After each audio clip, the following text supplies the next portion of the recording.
आज मैं एक कहानी सुनाऊंगा कि अपन को किसी पे भी भरोसा नहीं करना चाहिए। तो ये कहानी है कि किसी पे भी अपन आँख बंद करके भरोसा नहीं करना चाहिए। तो इसकी एक कहानी है पूरी, तो समझना इसको। एक बार क्या होता है, एक गांव होता है। गांव के अंदर एक रमेश नाम का बंदा होता है। तो वो क्या क्या करता है कि गांव के अंदर वो चाय की दुकान थी उसकी एक। तो वो चाय की दुकान चलाता था गांव के अंदर, उसका घर चलता था, परिवार चलता था उसका उसी से। उसकी माँ थी, उसकी बीबी थी और एक वो था, तीनों लोग थे, गुजारा करते थे चाय बेच के। तो चाय मतलब भी इतनी बढ़िया चाय बनाता था वो कि मतलब पूरा गांव उसका फ़ैन था। उसी को याद करते थे कि यार चाय पीएंगे तो रमेश की चाय पीएंगे। तो सब उसकी दुकान पे जाते थे। उसकी गांव के अंदर मतलब बढ़िया इज्जत थी उसकी चाय की दुकान से। तो एक बार क्या होता है कि एक दूसरे गांव से एक लड़का आता है कि मेरे को काम चाहिए रमेश की दुकान पे। तो काम के लिए आता है। तो वो बोलता है कि यार मेरे को काम दो, काम दो, काम दो, मेरे घर में कोई भी नहीं है कमाने वाला, मैं ही हूँ कमाने वाला।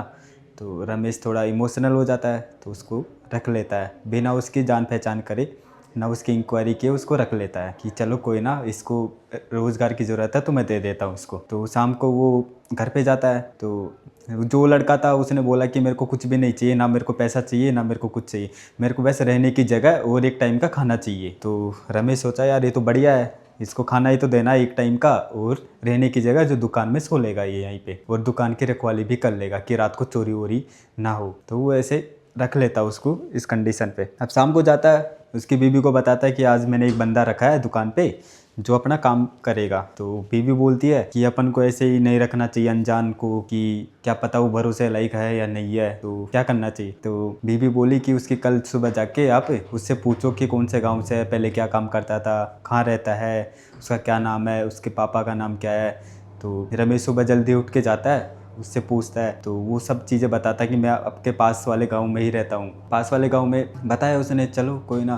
तो फिर वो लड़का बोलता रमेश को, मालिक अगर आपको ट्रस्ट नहीं है मेरे पे तो मैं चल जाता हूँ, बताओ बताओ। तो रमेश बोलता नहीं नहीं ऐसे बात नहीं है, मैं तो पूछ रहा था, ऐसे पूछना भी चाहिए। तो रमेश उसको बताता कि यार मेरी साली की शादी है, तो मैं 2 महीने के लिए जा रहा हूँ अभी, तो दुकान तेरे को ही संभाल लिया यहाँ पे। रमेश चल जाता है उसकी बीबी के साथ में। तो गाँव गया तो उस शादी में निकल जाता वो 2 महीने के लिए। अब 2 महीने के लिए वो लड़का दुकान को संभालता है। तो अब उसके तो मज़े हो गए। अब वो सोचा यार मेरे को तो इसी मौके का फ़ायदा उठाना था, अब मालिक तो गया, अब मेरे हाथ में ही है सब कुछ जो भी है। तो क्या करता वो, जो उसकी दुकान में जो भी माल था उसको आधी रेट पे कर देता हूँ, आधी रेट पे निकाल देता उसको। जो बिस्किट थी, नमकीन थी, कुछ भी XYZ जो भी सामान था वो आधी रेट में बेच रहा है। जैसे बिस्किट 10 रुपये का था, वो 5 रुपये में सेल कर रहा है उसको। और जो चाय थी, चाय की रेट भी उसने बढ़ा दी। 10 रुपये पहले चाय की रेट थी, अभी उसने 15 रुपये की चाय की रेट कर दी। और जो दूध वो चाय बनाता था उसमें भी वो पानी डाल के चाय बना रहा था। तो लोग आए तो उनको मतलब जो चाय पहले मिलती थी उनको वो टेस्ट नहीं मिल रहा था। तो वो उससे पूछते हैं भाई इसमें क्या मिला रहे हो, टेस्ट नहीं मिल रहा, रमेश के हाथों वाली चाय नहीं मिल रही, वैसा स्वाद नहीं आ रहा। तो अब वो लड़का एक कहानी बना लेता है। वो बोलता है कि रमेश की है ना माँ की तबीयत ख़राब हो रखी है, तो वो माँ को लेके शहर में गए हुए हैं इलाज के लिए, तो उनको इलाज के लिए पैसों की ज़रूरत है, इसलिए मैंने चाय की रेट भी बढ़ा दी और थोड़ा सा मैं पानी भी मिलाता हूँ दूध के अंदर कि उनकी हेल्प हो जाए। तो गांव वालों को बोलता है वो कि रमेश ने तो सबकी हेल्प की है शुरू से लेके, आपको इतनी अच्छी चाय पिलाता था, सस्ती चाय पिलाता था, सब कुछ आपकी हेल्प करते थे, तो अब आपकी बारी है कि आप लोग उसकी हेल्प करो। तो गांव वाले थोड़ा इमोशनल हो जाए, बोलते कि हाँ यार रमेश ने तो बहुत अच्छा साथ दिया सबका, सबको चाय पिलाते थे, बढ़िया अच्छा दूध की चाय पिला रहे थे। गांव वाले पीने लग गए, चलो कोई ना 2 महीने की तो बात है, 2 महीने निकाल लेते हैं कैसे भी करके। तो जो लोग परमानेंट ग्राहक थे वो तो पी रहे थे।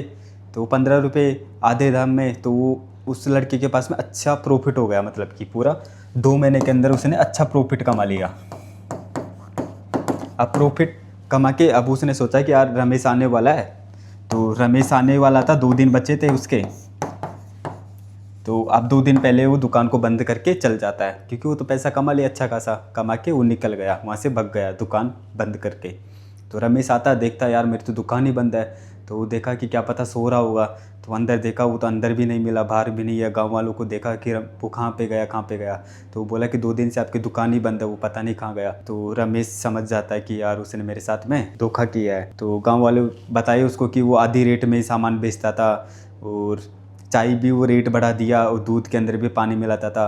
तो एक और दूसरा गांव में से एक व्यक्ति आता है, वो पूछता है, रमेश हमारी माँ की तबीयत कैसी है, अभी ठीक है माँ? तो वो बोले कि नहीं, मेरी माँ तो पहले ही ठीक थी, मैं तो शादी में गया हुआ था, मेरे ससुराल गया हुआ था। तो वो रमेश उससे पूछता है कि आपको किसने बताया कि मेरी माँ की तबीयत खराब हो रखी है? तो बोला कि आपके शॉप पे जो काम करता था लड़का, उसने बताया कि उनकी तबीयत खराब हो रखी है, तो वो शहर में गए हुए हैं इलाज करने के लिए, तो इलाज के थोड़े पैसे कम पड़ गए, तो वो चाय की रेट भी बढ़ा दिया, इस ऐसे ऐसे कुछ बता रहा था वो। तो रमेश समझ जाता है कि यार मेरे साथ में बहुत बड़ा धोखा हो गया। तो अब इस कहानी से अपने को क्या सीखने को मिला कि अपन को किसी पे भी आंख बंद करके भरोसा नहीं करना चाहिए, कि कोई भी एम्प्लॉय आए या फिर कोई भी अपना दोस्त है, 4-5 दिन हो गए, 10 दिन हो गए, 15 दिन हो गए, ऐसे दोस्तों पे बना लेते हैं, लेकिन अपन उस पर आंख बंद करके ट्रस्ट कर लेते हैं कि अपना अब जो भी है यही है। तो अपन को कभी भी ऐसा नहीं करना चाहिए, पहले उसके बारे में समझो, उसकी जानकारी निकालो, उसका बैकग्राउंड जानो, फिर जब जाके दोस्ती करो। अगर दोस्ती कर भी रहे हो तो सब कुछ मत बताओ उसको, घर की कहानी तो उसको पता ही नहीं रहना चाहिए कि आप क्या करते हो क्या नहीं करते। जैसा सामने वाला बता रहा है वैसे अपन को बताना चाहिए। तो किसी पे भी आंख बंद करके ट्रस्ट नहीं करना चाहिए। थैंक यू, धन्यवाद।